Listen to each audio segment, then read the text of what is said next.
सामान्य ज्ञान की दुनिया में आप सभी का स्वागत है। आज कई दृष्टिबाधित बच्चे अपने ज्ञान से एवं अपने हौसले के बल पर अपने लक्ष्य को हासिल करने का प्रयास कर रहे हैं। आपके इसी प्रयास में हम आपके साथ हैं। हमारा उद्देश्य शिक्षा के माध्यम से आपके जीवन को रोशन करना है। गांधी इरविन समझौता 29 मार्च 1931 को महात्मा गांधी व वायसराय इरविन के मध्य एक समझौता हुआ, जिसकी निम्न शर्तें थीं। फर्स्ट, महात्मा गांधी के नेतृत्व में कांग्रेस सविनय अवज्ञा आंदोलन समाप्त करने के लिए सहमत हुई। सेकेंड, महात्मा गांधी कांग्रेस के प्रतिनिधि के रूप में द्वितीय गोलमेज सम्मेलन में भाग लेंगे। थर्ड, सभी राजनीतिक बंदी जिनके विरुद्ध हत्या हिंसा के आरोप नहीं थे मुक्त कर दिए जाएंगे। फोर्थ, विदेशी वस्त्रों शराबों की दुकानों पर शांतिपूर्ण धरना जारी रहेगा। फिफ्थ, समुद्री तटीय क्षेत्रों में बिना नमक कर दिए नमक बनाने की अनुमति प्रदान की गई। समझौते के 5 दिन पहले ही भगत सिंह, सुखदेव, राजगुरु को फांसी दी जा चुकी थी। गांधी जी ने इन्हें बचाने की कोशिश की मगर असफल रहे। इस कारण गांधी जी की आलोचना भी की गई थी। प्रथम गोलमेज सम्मेलन। प्रथम गोलमेज सम्मेलन 12 नवंबर 1930 को 13 जनवरी 1931 लंदन में आयोजित किया गया था। यह ऐसी पहली वार्ता थी जिसमें ब्रिटिश शासकों द्वारा भारतीयों का बराबर का दर्जा प्रदान किया गया था। इस गोलमेज सम्मेलन में 89 सदस्यों में 13 ब्रिटिश राजनीतिक दलों के शेष 76 भारतीय उदारवादी दल, मुस्लिम लीग, हिंदू महासभा, दलित वर्ग, व्यापारी वर्ग, रजवाड़ों के प्रतिनिधि थे। सम्मेलन का उद्घाटन ब्रिटेन के सम्राट जॉर्ज पंचम ने किया था। अध्यक्षता प्रधानमंत्री रैमजे मैकडोनाल्ड ने किया था। सम्मेलन में भाग लेने वाले प्रमुख नेता थे तेज बहादुर सप्रू, श्रीनिवास शास्त्री, मोहम्मद अली, मोहम्मद शफी, आगा खां, फजलुल हक, मोहम्मद अली जिन्ना, होमी मोदी, M.R. जयंकर, मुंजे, भीमराव अंबेडकर, सुरेंद्र सिंह मजीठिया। द्वितीय गोलमेज सम्मेलन। द्वितीय गोलमेज सम्मेलन लंदन में 7 सितंबर 1931 से 1 दिसंबर 1931 तक आयोजित रहा। इसमें कांग्रेस के एकमात्र प्रतिनिधि के रूप में गांधी जी ने भाग लिया था। ब्रिटेन के दक्षिणपंथी नेता विंस्टन चर्चिल ने ब्रिटिश सरकार की आलोचना करते हुए कहा था कि वह देशद्रोही फकीर यानी गांधी जी को बराबर का दर्जा देकर बात कर रही है। यह सम्मेलन सांप्रदायिक समस्या पर विवाद के कारण पूर्णतः असफल हो गया।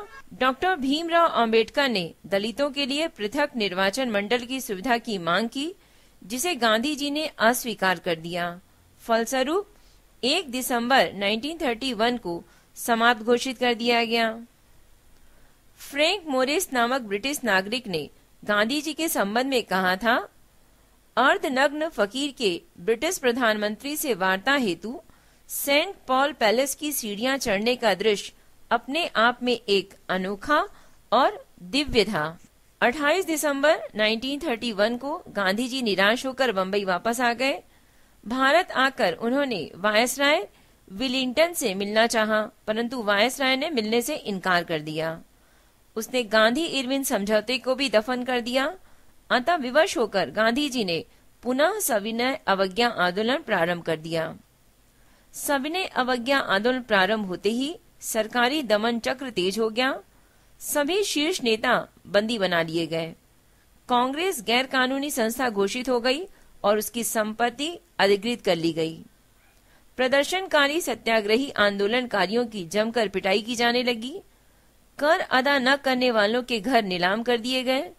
लगभग 90,000 आंदोलनकारी स्त्री पुरुष जेल भेजे गए।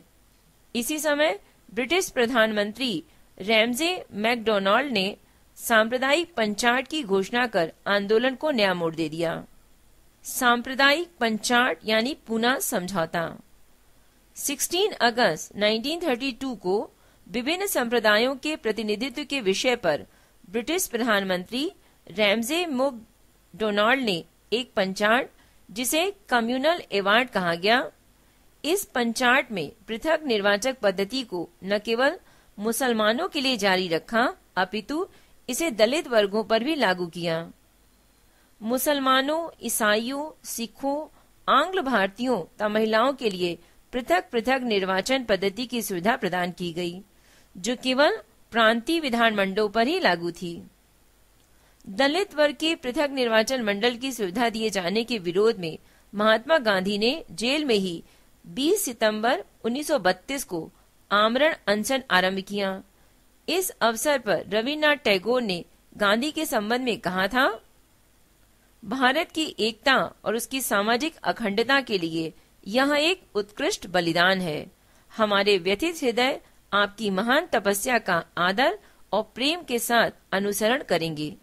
मदन मोहन मालवीय, डॉक्टर राजेंद्र प्रसाद, पुरुषोत्तम दास, राजगोपालाचारी के प्रयत्नों से गांधी जी ने 5 दिन उपरांत 26 सितंबर 1932 को गांधी जी और डॉक्टर भीमराव अंबेडकर में पूना समझौता संपन्न कराया। पूना समझौते के अनुसार दलितों के लिए पृथक निर्वाचन व्यवस्था समाप्त हो गई। विभिन्न प्रांतीय विधान मंडलों में दलित वर्ग के लिए 148 सीटें आरक्षित हुई। केंद्रीय विधान मंडल में 18% सीटें दलित वर्ग के लिए आरक्षित हुईं। पूना समझौते के बाद गांधी जी ने हरिजन सेवक संघ की स्थापना की और अपने को अस्पृश्यता विरोधी आंदोलन से संबद्ध कर लिया। 8 मई 1933 को गांधी जी अछूतों के प्रति हिंदुओं के दुर्व्यवहार पर पश्चाताप तथा हरिजन सेवा में लगे कार्यकर्ताओं के प्रति देश से अस्पृश्यता को जड़ से समाप्त करने के उद्देश्य से जल में शुद्धि के लिए 21 दिन के उपवास को प्रारंभ किए। उपवास प्रारंभ होने के शीघ्र बाद सरकार ने गांधी जी को जेल से मुक्त कर दिया। महात्मा गांधी ने मई 1933 में सविनय अवज्ञा आंदोलन को स्थगित कर दिया। अक्टूबर 1934 में गांधी जी ने अपने को सक्रिय राजनीति से अलग कर हरिजनोत्थान से संबंध रख लिया। तृतीय गोलमेज सम्मेलन 17 नवंबर 1932 से 24 दिसंबर 1932 तक आयोजित यह सम्मेलन लंदन में एकमात्र ऐसा सम्मेलन था जिसमें 46 प्रतिनिधियों की भागीदारी थी। कांग्रेस ने सम्मेलन का बहिष्कार कर दिया था। सम्मेलन में भारत सरकार अधिनियम 1935 को अंतिम स्वरूप दिया गया था। प्रस्तुत साक्ष्य आपको कैसा लगा? आप अपनी राय हमें मेल कर सकते हैं। मेल आईडी है voiceforblind यानी वॉइस फॉर ब्लाइंड @gmail.com। कहते हैं, मेहनत, हिम्मत और लगन से कल्पना साकार होती है। धन्यवाद।